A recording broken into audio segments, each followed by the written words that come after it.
We are very pleased to be joined by one of the newer members of the San Jose Barracuda organization, assistant coach Kyle Hagel. Kyle, first of all, thank you so much for the time. How are things going? Going great. Thanks for having me. Yeah, we're excited to have you in San Jose. It's been an incredible change this offseason, really from the top to the bottom in the organization. When you look at all the changes for the Sharks, a brand new coaching staff, of course, a new general manager. And the same can be said for the Barracuda. John McCarthy, a former player with the team, a former captain, now takes over as a head coach. And he had to fill out his coaching staff, and you, along with Louis Masswell, joined the staff as assistant coaches. How have things gone since that all came to be? I know you had a kind of a quick turnaround. Your season in Seattle and the WHL wrapped up, and then all of a sudden you're in negotiations with San Jose to join the American League club. So kind of shake down how things shook out as the season concluded for you.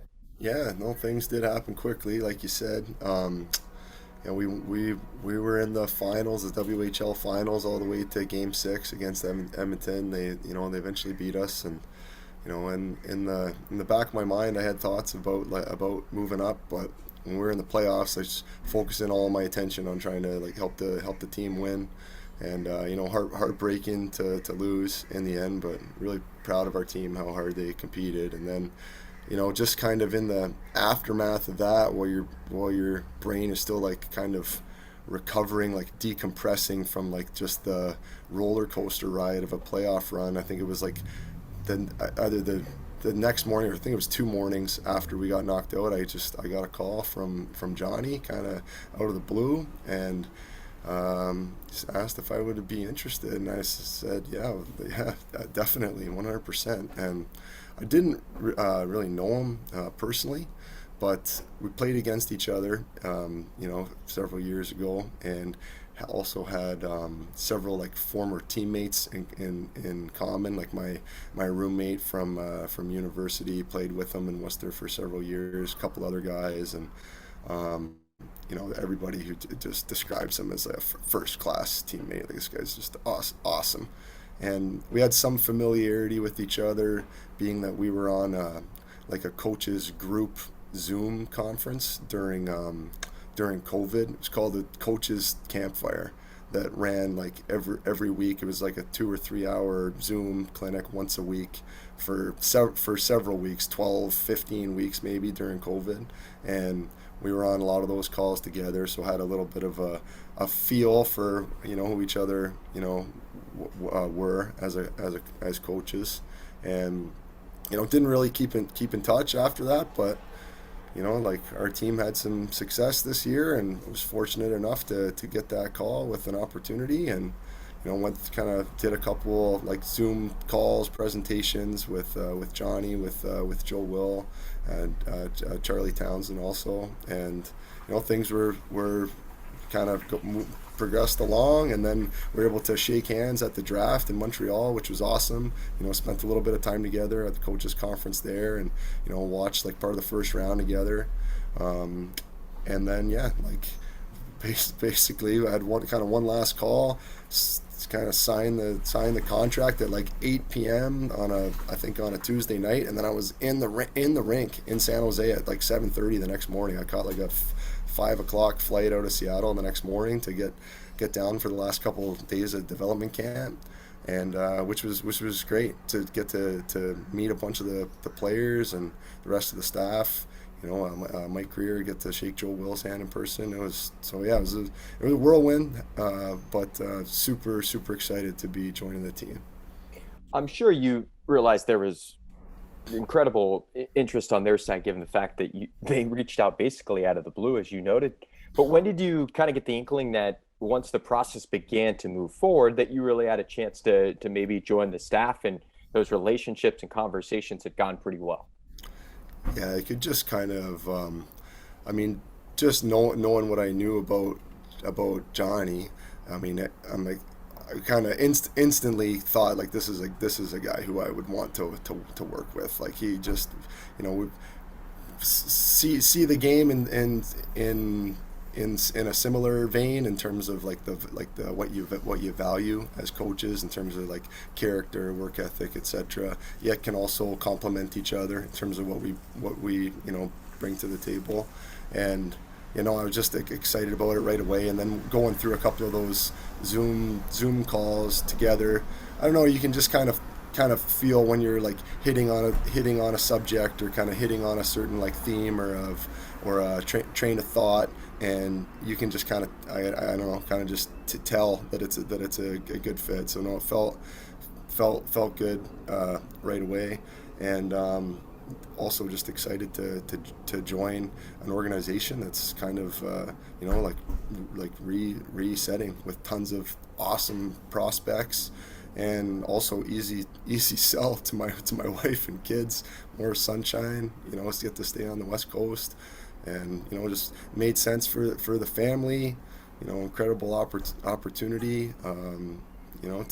To move up and work with some high quality players, and yeah, just it instantly kind of felt like the right fit. So I'm happy that it worked out. I want to ask you a little bit about your family. We'll dive into them as we continue along in the interview, but it's different when you're a player. You get traded, you don't have much of a choice. You're younger too, right? It's easier to be nomadic in your career and just bounce around. But when you've got a family and kids, right, now you have to think about schooling and how they're going to adjust to a new environment. So you mentioned the sunshine sales pitch. What else went into informing your wife that this could be a possibility, and then presenting it to the kids? Yeah, there's, like you said, when we were playing, like I played on a lot of different teams, and it's like, okay, like you got to move. Like it's the end of the season or start of the new year. It's like, okay, like take everything I got, pack it in my little 4-door Mazda. If it doesn't fit, I don't need it, and then boom, like I'm done. It takes me 2 hours, drive across the continent, set up shop, and it's easy. And now, even when I moved to Seattle for my first coaching job, my daughter, who's 5.5 now, she was just little. She was just like whatever, 4 or 5 months old, and was still relatively similar process. Now, as you mentioned, it's totally different. Like we got 2 kids. You got all the stuff that they need. We live in a bigger space, so no, it's way more of a process to like move your family, so it requires some more planning.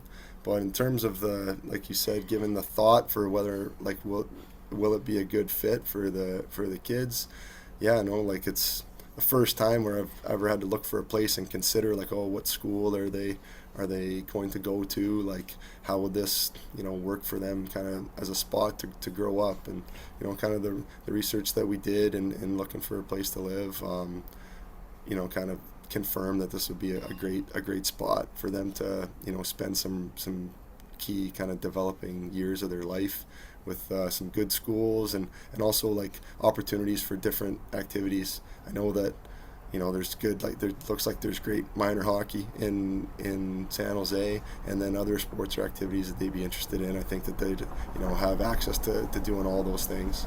And my wife is excited about like more like walkable community.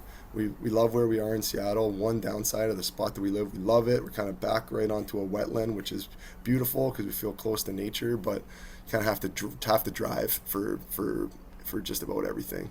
Like I was fortunate enough I could ride my bike to work in Seattle, so I've been a bike commuter for the whole time I've been there. I'm gonna get to continue to do that in San Jose, which is great with the spot we found. Looks like it's really like bike friendly city, so I'll be biking to the rink in the morning. But my wife's excited about just a more like walkable community type feel in the spot where we're going to be living. Talk about riding your bike into work.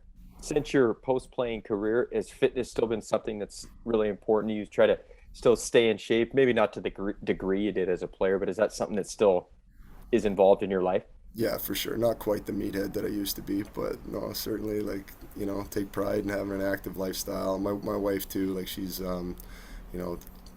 she does like some online fitness instructing, and she's like a vegan, like full vegan. So we eat pretty close to that in our household.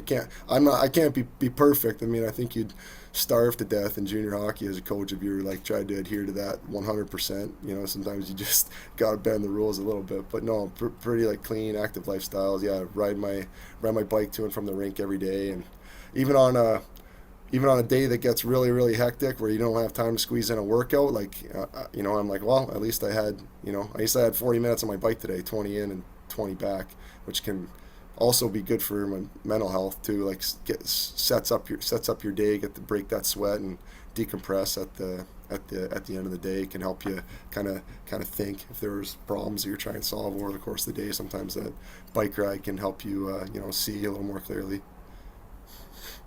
I saw that your favorite pizza that you mentioned was vegetarian, anything with veggie. So it makes sense that your wife is a vegan and you're falling in the line as much as possible Right. into that diet. I want to go all the way back because we're talking to Kyle Hagel, Barracuda assistant coach, all the way back to your early days. You're a Hamilton, Ontario native, a suburb of Toronto. What was life like growing up in Hamilton? You've got a couple of younger brothers, but what was life like growing up there?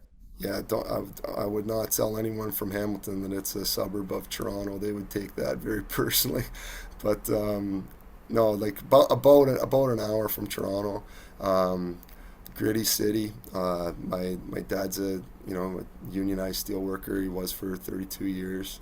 Um, just a working class family. Like, my mom's a dental assistant. Two younger brothers, as you mentioned. They're twins, gonna be 34 coming up in a couple weeks, so 3 years younger than me. Um, yeah, it's just minor hockey, minor lacrosse, all growing up. Like, some time at the lake, like, fishing with my dad in the summer times. Those are some of the memories that were special from childhood. I know hockey back home in Canada is somewhat of a religious experience. It's so ingrained in the culture. But when in your life did you really fall in love with the sport and take it on as something that you wanted to pursue beyond just playing youth hockey? Well, I mean, fell in love instantly. Like, I can't even really remember like when I fell in love with it because I've just grown up with it my whole life. Like, yeah, my dad taught me how to skate on the outdoor rink nearby where where I grew up. It's like the local firefighters actually used to used to flood down like one of the like soccer fields or whatever close by to the house. That's where I learned how to skate as a real little kid. But yeah, no, just played minor hockey all the way up. Started getting serious about it, I guess, when I was like 13, 14, 15. Was never like an exceptional player, but worked hard. And once I turned into a teenager, I could, make up for some of my lack of skill with some extra work, like, on like off the ice, like taking care of myself, trying to make myself stronger and fitter.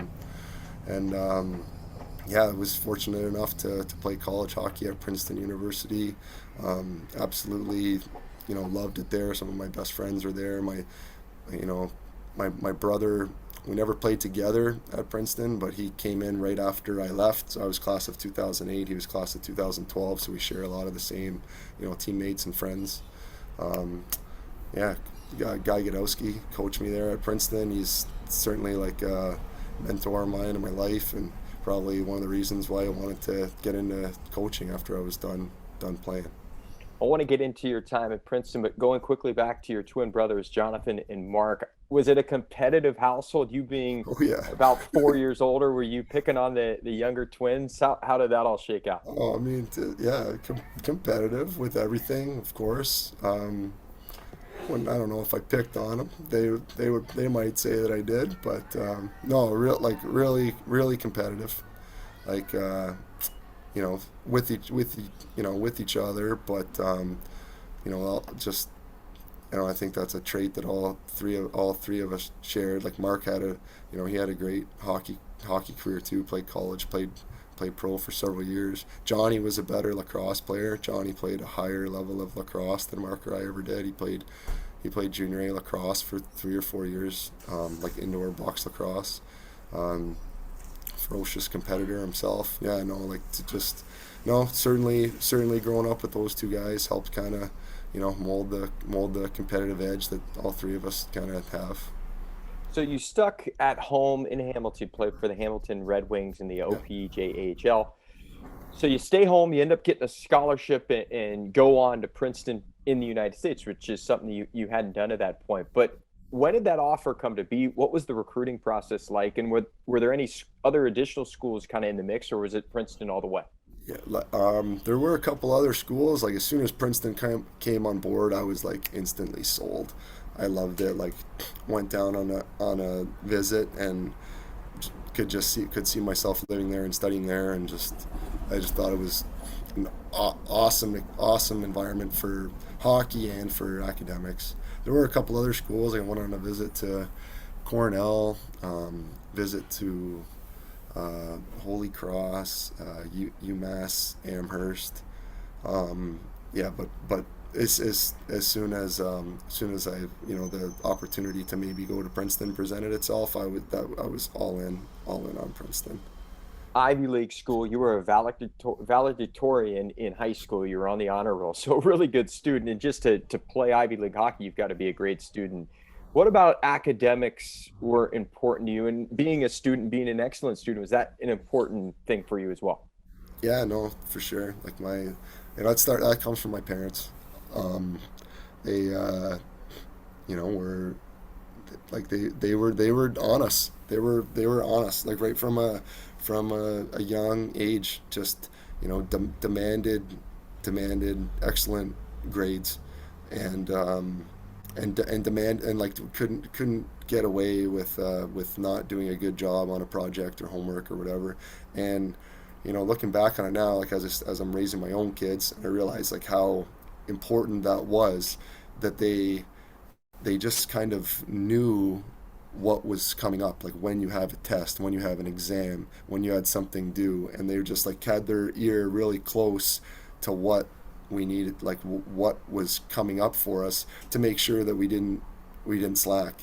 And my mom actually says she's like, I was like a homework Nazi is the word that she used to describe herself in jest, but it was true. And it paid off. It helped me. I certainly would not have got into Princeton on my academics alone. I did not have the grades or the test scores in order to get in just as a student. Like I definitely needed hockey to help me get in, but the combination of both things, it's what helped me get there. And without them kind of setting that foundation of like work ethic and high expectations for us, probably wouldn't have got to go.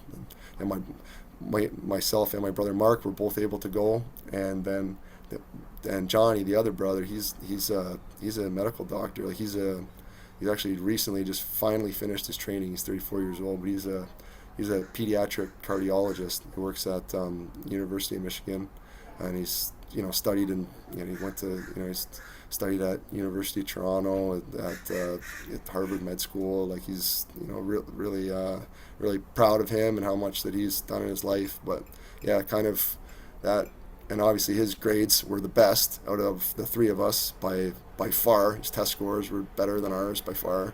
But yeah, it's kind of just started simply at a young age with just demanding, just demand that you get 100% on your first spelling test in grade 1 or grade 2 or whatever, and then just basically carry those expectations all the way through high school and university.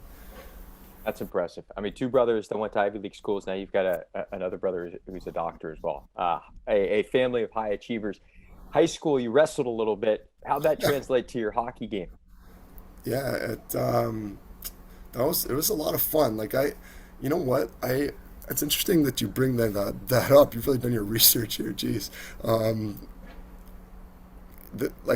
I do think that more hockey players should do combat sports for a couple reasons. Number one, it just gets you like you gain more familiarity with like how a body can work. So like with your body awareness, like how you can slip away from someone or when you're vulnerable.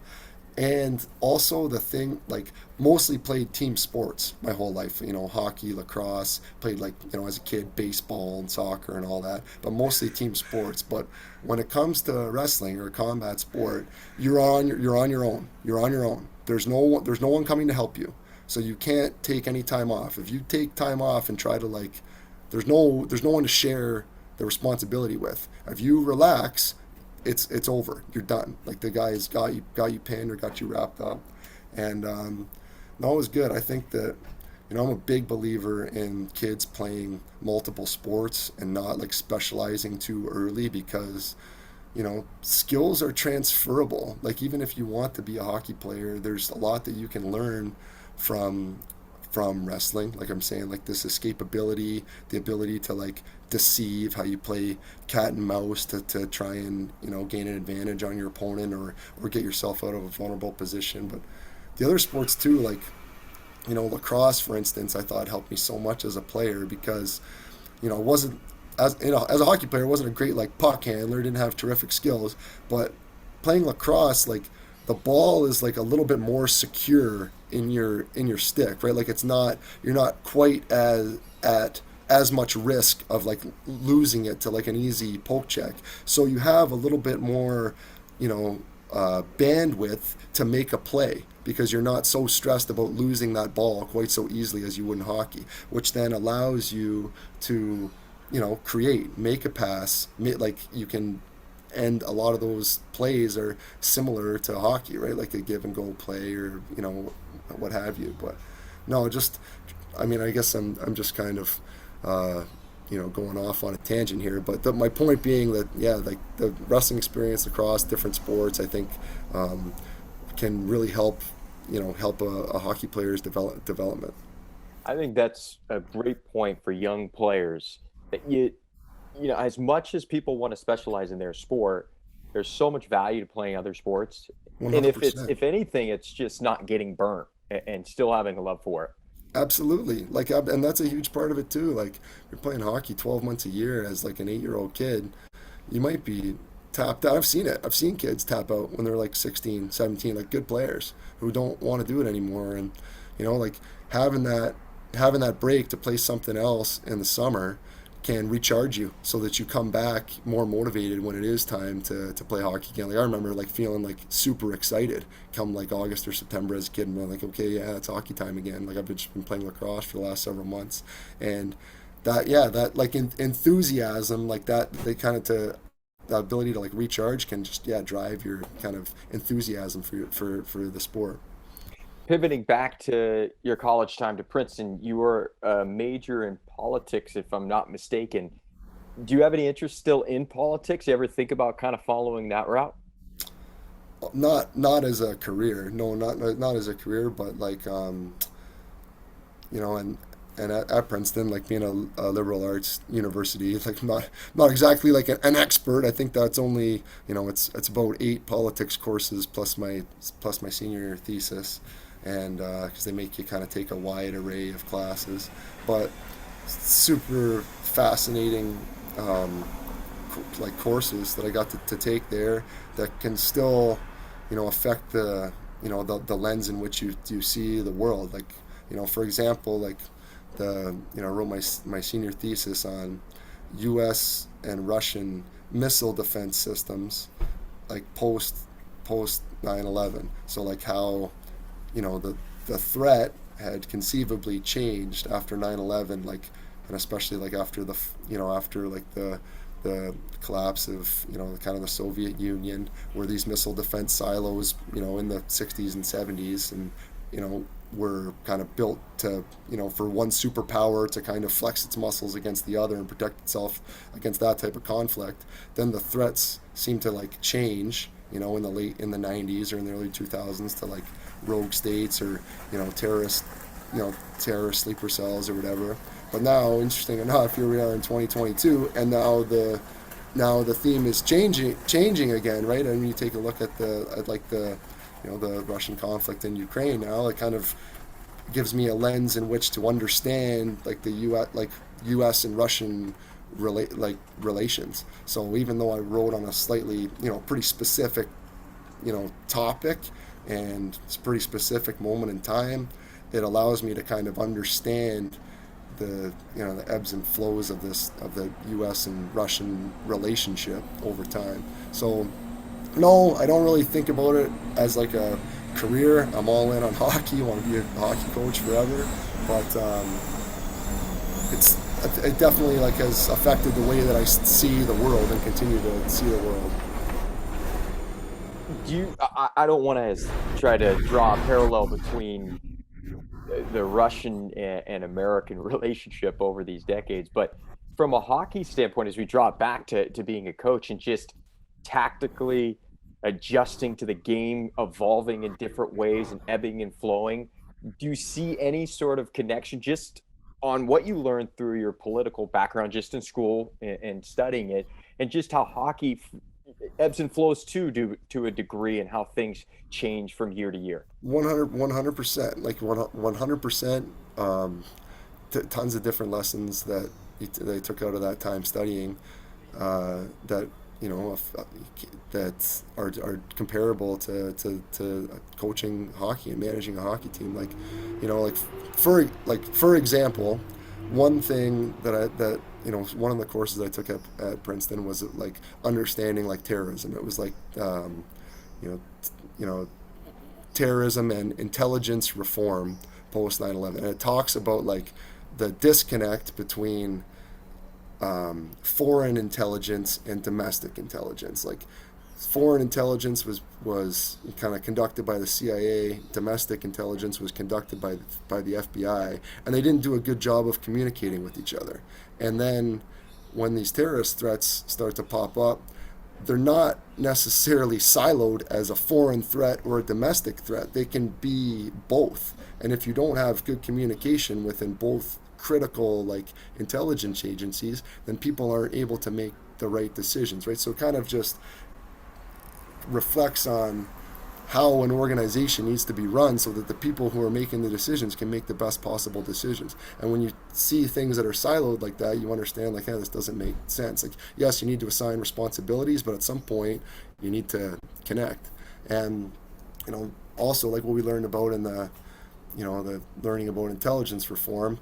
I think about this all the time when I think about analytics in hockey, right? Because there's so much analytics out there in hockey, but what works for you? What works for you? You got to take we could go through Sport Logic and they've got like 100 different rows or columns of things, but like, what is the 1 page worth of information, or the 3, 4, 6 stats that can help the coach make the best decision to try to win the game tonight in terms of deployment or what you're going to see from your opponent? So I'm talking about comparing that to intelligence. There's so much intelligence out there. Like, here, this is what's happened in Afghanistan today, or this is what we've collected from Iraq. But like, how do you distill that down to the lowest common denominator so that you can make the actionable decisions to help you succeed today, right? So it's the same type of, it's just like a organizational, task to take the breadth of data and distill it down to something actionable. So yeah, those are the type of, that's one example of stuff that I learned at school and applying it to coaching hockey. I love that you brought up analytics, because there certainly is information overload, and the way the game has gone, there are so many statistics now. But if you can't, as you mentioned, kind of boil them down, distill them down, then it's almost not valuable for you, Right. and unusable. Right. There is value. You'd be silly to ignore it. Just like an intelligence agency would be silly to ignore everything that they've collected. You just need to find the stuff that you have determined is the most valuable. Find the things that are the most valuable and that are actionable. So like, that's kind of you got to kind of find that line between what's interesting and what's like helpful, like what's helpful. And there's stuff like, I found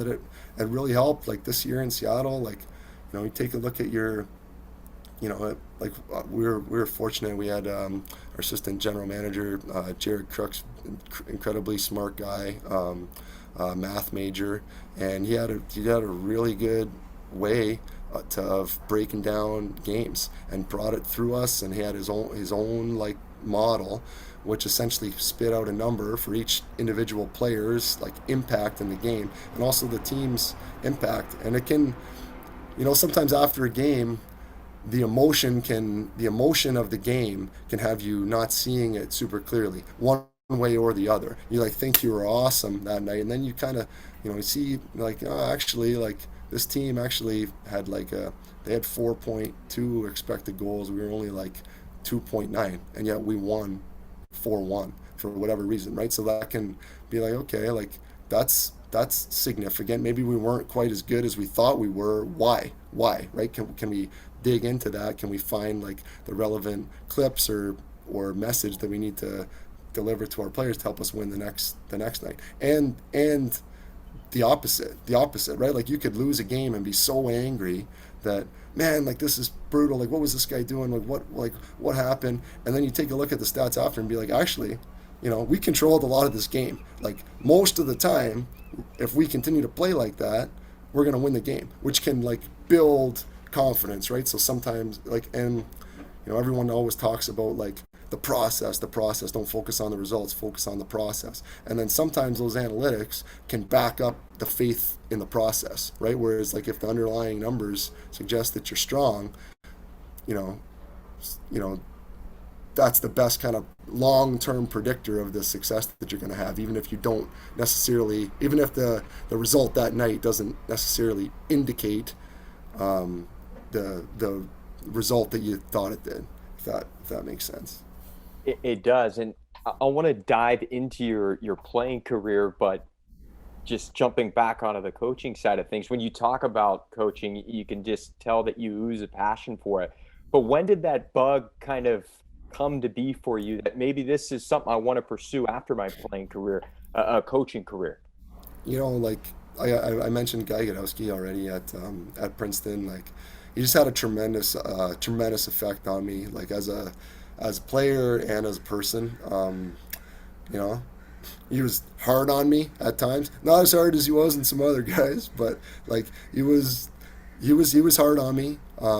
But like never unfairly, like, and then when I was meeting the standard, he was, I mean, so awesome for me, and just like his personality was just like so charismatic, and he had, like just a quality like leader, just such a good like leader, and I just his presence was just like really really inspiring, and yeah, I just had I've his job of like pulling the team together and how close he helped us form as a team is part of the reason why I've got like like some of the relationships I do with my former teammates, and I'm really grateful for to him for that. And like playing at college underneath him, kind of what made me think that, yeah, I think I want to do this someday.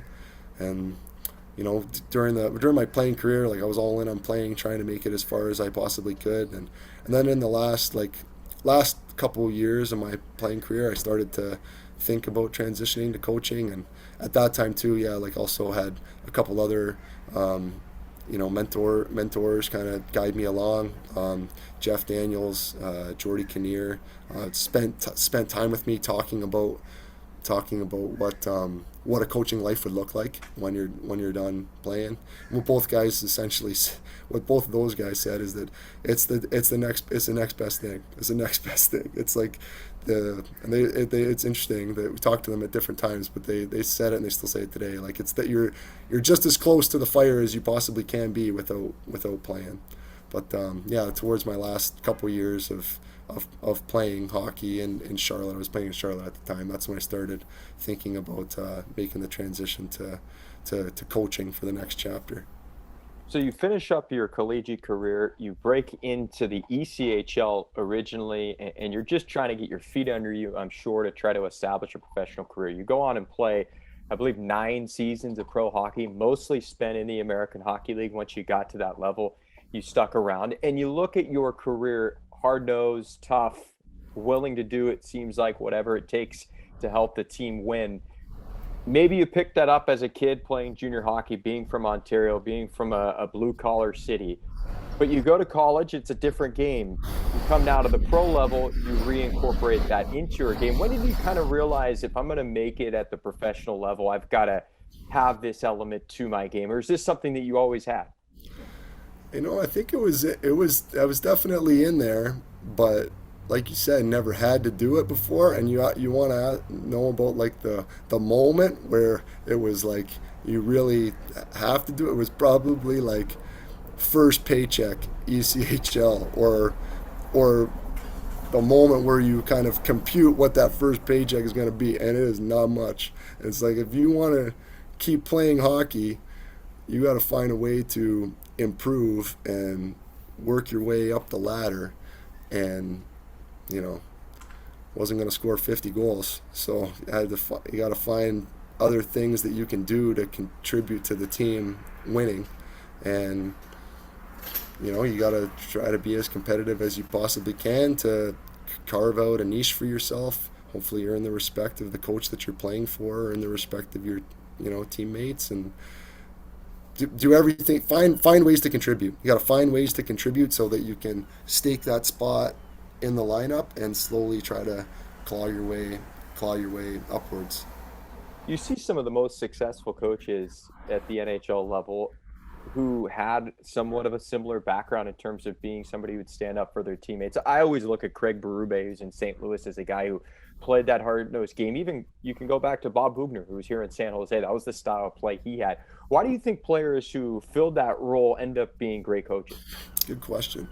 Um, like, I don't know. I think it might have something to do with the guys that are, you know, really like putting their face and their hands on the line are oftentimes guys with less skill, but who just really love it, and they're willing to do anything just to keep playing and to try to help the team win and try to stick around and survive.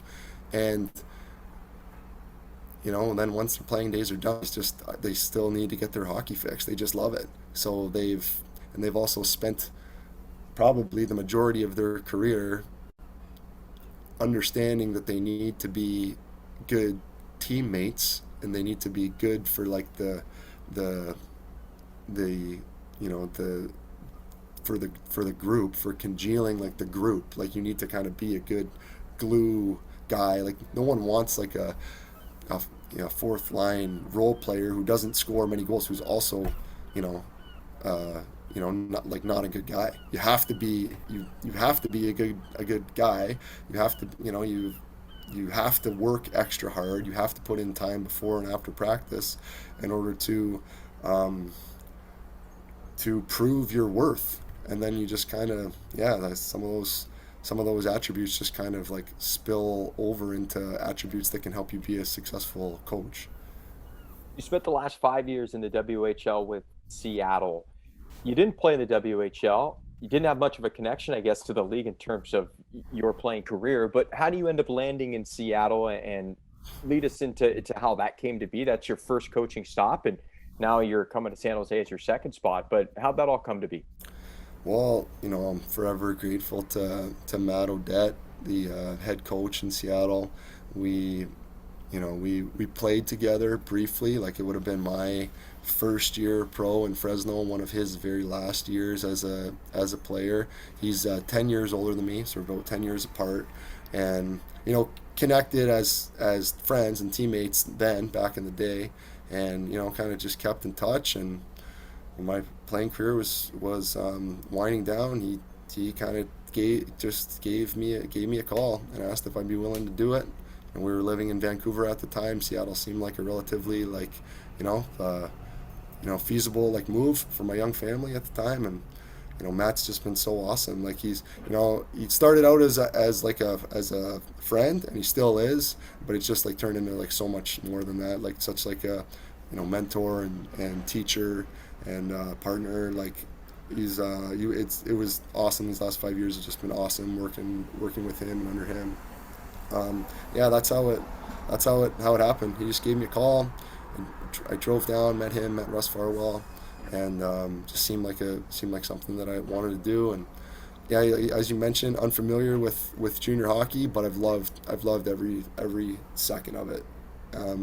The kids are they're just all in on hockey, and the work ethic and the drive to improve and get better is just been special to watch. Like we were really fortunate this year in Seattle to have just like outstanding leadership. Like some of the leadership from some of the players is just amazing. Like better than, like in lots of cases, better than anything that I ever came across in pro. Like from a couple of the kids on the team, and really helped our team have success. And yeah, no, it's been a ton of fun in junior hockey and in the Western League in particular. I find it so impressive how mature some of these kids are too. I remember when I was 20 years old, I was not as far along as these kids are. It's incredibly impressive how they deal with media, how they navigate their lives, especially at the early stages of their career. You played forward during your playing career, and then you handled the defense, the penalty kill during your time in Seattle. What was it like to go kind of to the other side, if you will, and try to coach a group that you didn't necessarily have great familiarity with as a player? It was easy actually. So I was a forward, as you mentioned, for my pro career, but I played defense in junior and in my first year at college. It was Skidowski at Princeton who turned me into a forward. So I had some familiarity, even albeit like quite a long time ago, and I thought the switch was easy, and in large part due to Matt, because he was a defenseman his whole career and had experience as an assistant coach helping mold. He'd already worked with Shea Theodore and Ethan Bear, and like had a lot of success developing young D. So kind of learned from him, and to a certain extent, it's just hockey, right? Like when you're a hockey crazy guy, you can find ways to learn, and when you're trying to be a lifelong learner, you can find ways to improve your craft as a coach. And yeah, no, I thought it was easy and enjoyed it. Had a lot of fun, working with different types of D.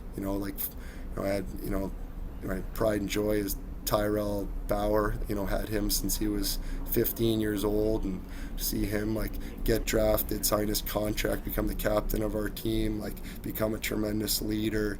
And he played a really hard, physical, tough brand of hockey. We got a defenseman like that, and then we got other guys like Kevin Korchinski, like a offensive, playmaking, play driving D. It was a lot of fun working with different types of guys, and you just kind of figure it out as the coaching journey progresses. And now in San Jose, I'm excited to work with forwards again. As you mentioned, that's what I played for my whole pro career, so I think this will be an easy kind of switch.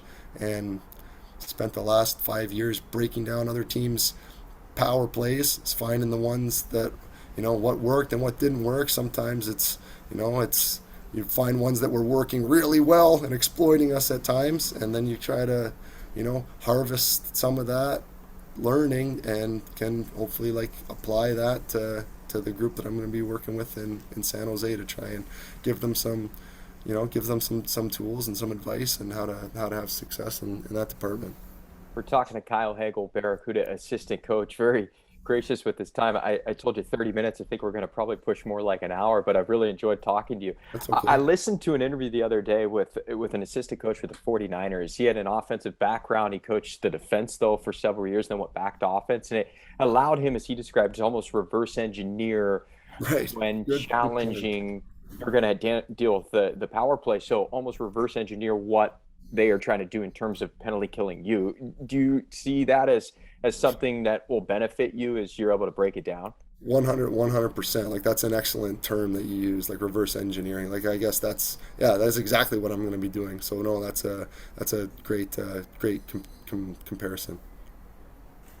I want to ask you a little bit about your kiddos. You've got 2 little kids, your wife, you're bringing the family down the coast, if you will. You're staying on the West Coast, but you'll come down to California. I don't know if they've had a chance to, and you talked about some of the things your wife is looking forward to, but as you guys come down, what's the plan in terms of moving and settling in, and what are the first steps for you and the fam? Yeah, just kind of got some of it finalized yesterday. Moving trucks coming in 10 or 11 days. Packing up everything, and then it's driving down to San Jose, and then basically as soon as they pack up, we need to get ourselves in the car and basically follow them down there. We're gonna drive down from Seattle and take a couple days. Hopefully, we'll have a couple nice spots to stop. We'll have to see how the littles do in the car. The long drives can be challenging. My wife drove from Seattle all the way up to Edmonton for the finals, so that was like 14 hours and took a while. Took a while to get there, with two little ones. But no, excited for a couple stops along the way with them, and just really excited to get there.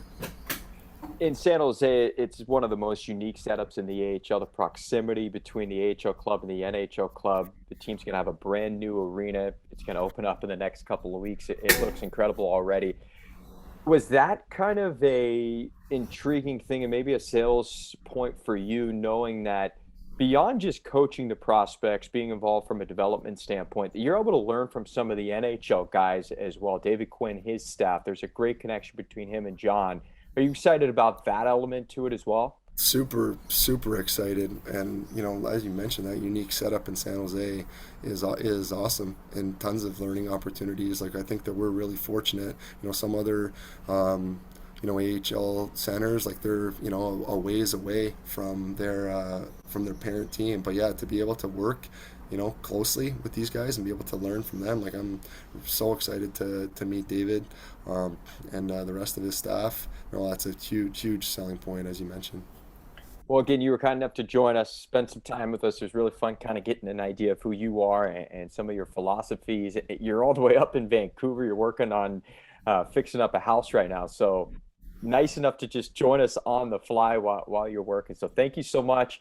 We wish you safe travels down here to California. Great to meet you over Zoom, but look forward to meeting you in person. And thank you again for the time. Right on. Thank you for having me, Nick.